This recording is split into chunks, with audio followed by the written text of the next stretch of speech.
Right now, I have Kaitlyn Studi with me today of South Street and Company. How are you doing, Kaitlyn? Hi, I'm doing well. Thanks for having me. And thank you for joining us. So real quickly, please just start us by telling the story of how you got to where you are today. Okay, so it started when I was in college. I went to the University of Central Florida.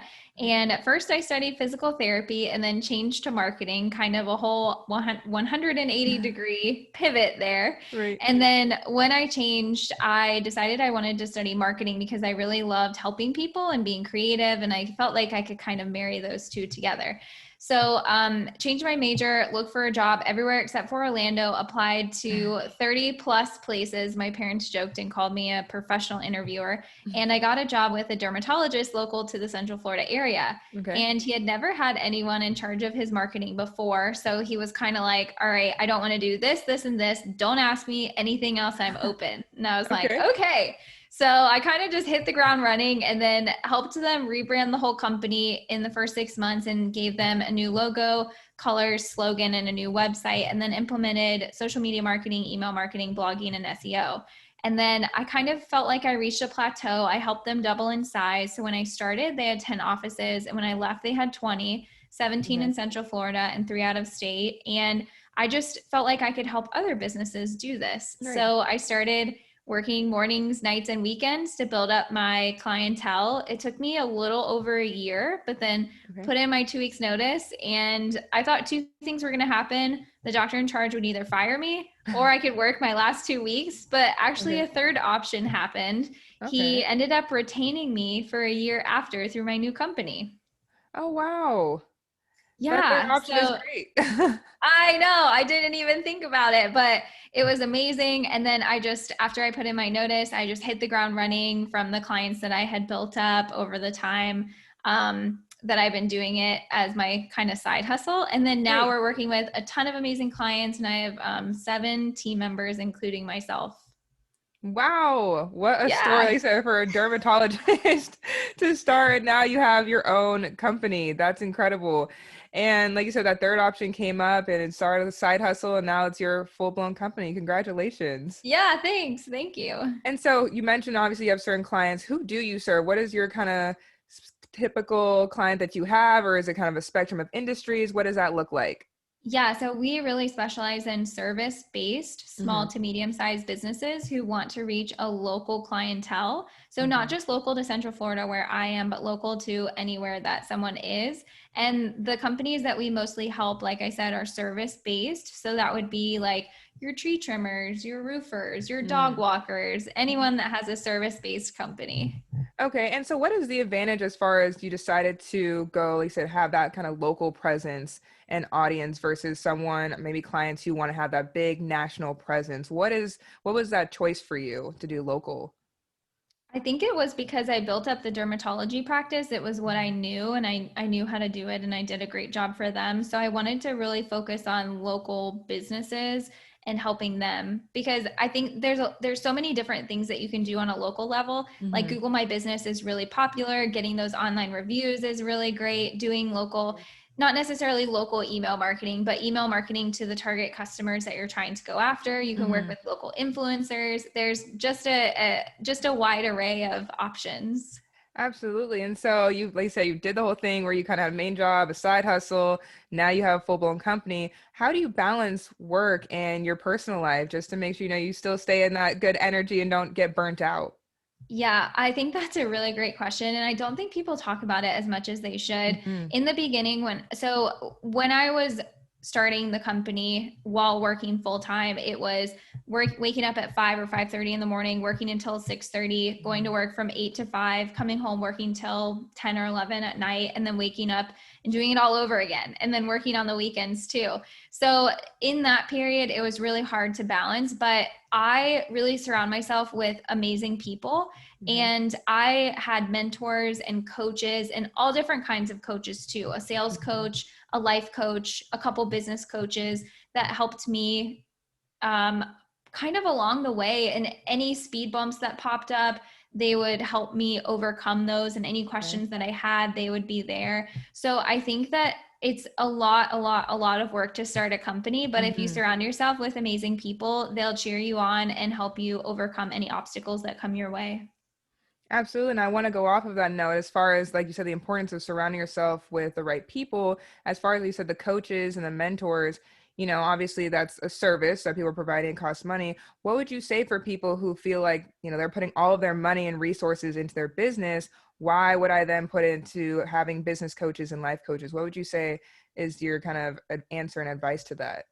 Yeah. So that was my mindset until I read this Hmm. book, You Are a Badass by Jen Sincero. Okay. And there are two books. It's You Are a Badass and You Are a Badass with Money. And she broke it down in a professional athlete's view. So think about a Okay. football player and a football team. Professional athletes have so many different coaches. They Hmm. probably have maybe a workout coach, a stretching, someone that they go to for stretching. I mean, a Right. football team has the main coach, but the main coach, so you could think of yourself as the business owner as the main coach. The Hmm. main coach doesn't talk to special teams about what type of like kick they're Right. going to do for the end zone. They have all of these different coaches. So she kind of in her book mentioned, why are you trying to do business by yourself? Why Hmm. don't you get coaches to help you in all of the different aspects of your business? Hmm. And for me, when I was starting out, I couldn't necessarily afford in the very beginning to pay someone. And now I totally see the value in putting Okay. money behind something because you're more likely to do it and follow through on anything that you need to do. But the SBDC is an incredible resource. And I got my first business coach through them. It's a small Okay. business development council, I'm pretty sure, but they're all over the US and you can Google them to find a business coach for you. And it sounds wonderful because, like you said, you also can't see all the blind spots and everything. So that's kind of what those people are there to help you with. Yeah, I learned very quickly you don't know what you don't know. Right.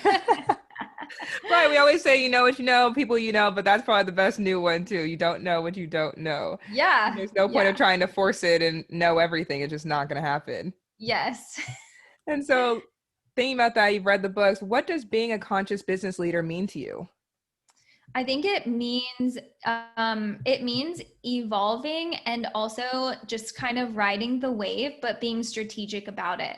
I Hmm. think the best example of that is 2020. I mean, Right. my word of the year this year was pivot. And then after March, I'm pretty sure it was 99% of everyone's word of the year Right. because I wanted to introduce some new things. And I mean, with the whole pandemic, it introduced a lot of new things. So Hmm. I think being conscious of how your business is doing, where the market is going, what your target customers are looking for, and then evolving and kind of moving and ebbing and flowing just according to where society is going and where the business is Hmm. going to. Hmm.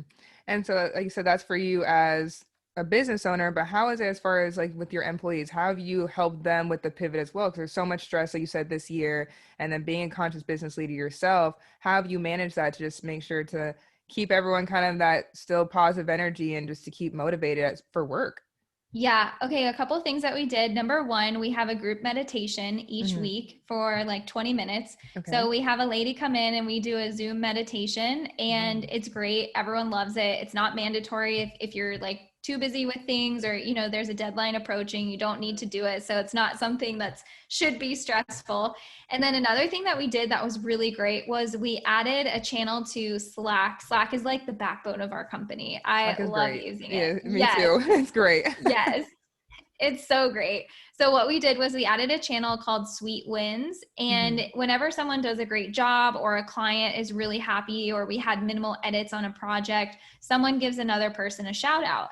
And Okay. that's been really great just because it boosts everyone's not only self-esteem, but just their attitudes are Hmm. boosted because anyone can give anyone a shout out. So me being the Yeah. owner, I give people shout outs. All of our content people give everyone else shout outs, our graphic designer. It goes across the board and it Right. just brings a kind of feeling of gratitude to the company too, because Mhm. everyone wouldn't be here without the rest of the team. Absolutely. So it's almost like, there's just like internal changes that need to happen. Yeah, the money is not really everyone's full stress. Like they need the stress relief. Like you said, meditation, just that showing that appreciation and acknowledgement. I think people, a lot of business leaders had to step it up in those ways. It wasn't just about giving a raise or anything like that. Mm-hmm. Yeah, I definitely agree. And I just think, one thing about, I feel like a huge aspect of being a conscious business leader is being transparent. And Hmm. when the pandemic was happening, I told my team, listen, we're losing people and I just need to be upfront and honest with you Hmm. about how it's going. Hmm. Because I wanted to put myself in, I wanted to think about, okay, if I was working for someone, how would I like them to handle this situation? And Right. I would want to know what's going on, because people are stressing out about losing jobs or being, cutting Hmm. hours or whatever the case may be. So I think one of the biggest things that you can do as a business owner is be transparent. Absolutely. And I'm sure not only of what you're going to do business wise, but that you have emotions too in it. You can be, you're stressed, like it's scary and everything. And I'm sure, like you said, that transparency really makes your employees feel like, okay, we're all in this boat together and just trying to figure it out how to ride the wave. Exactly. Yeah, I agree. So please tell us about your coaching program that you mentioned. Okay, sure. So we have a creative coaching program, and Mhm. that's where I sit down with people once a month or two times a month and go over any goals that they'd like to accomplish in regards to marketing. And then I Mhm. teach them how to do it. Okay. And we talk about anything from search engine optimization. I'm helping one person right now build their agency and using the tips and tricks that I use to help them grow. I helped another person learn Facebook and Instagram, and he's Mhm. getting leads left and right from, he's Wow. an art dealer, so people contact him about custom art, and those are just incredible platforms for him. And he's so busy that we've had to push our meetings back, and I'm like, hey, that's okay. But I'm glad You're it's a busy. success. Yeah. Exactly. I did my job. So anyone who wants to level up their marketing, or Mhm. anyone who's a freelancer, or someone who wants to start a marketing agency, that is definitely a great fit. And then anyone who's not sure if they want to outsource all of their marketing, but Mhm. maybe need someone to show them a specific direction and come up with a plan together. Perfect. And where should people go for more information about that or to contact you? Yeah, you can go to our website at southstreetmarketing.com, and then you can Mhm. just hover over services and click on creative coaching. And then you can also find me on LinkedIn you can just Google Kaitlyn Study, Study. I'm in a bright pink shirt, so I'd love to connect with you. And then if you have any questions, you can always email us at hello@southstreetmarketing.com. Wonderful. Caitlin Studi, thank you so much. And South Street and Company, congratulations on your success so far. I'm really looking forward to what you produce in the time to come. Yeah, thanks for having me.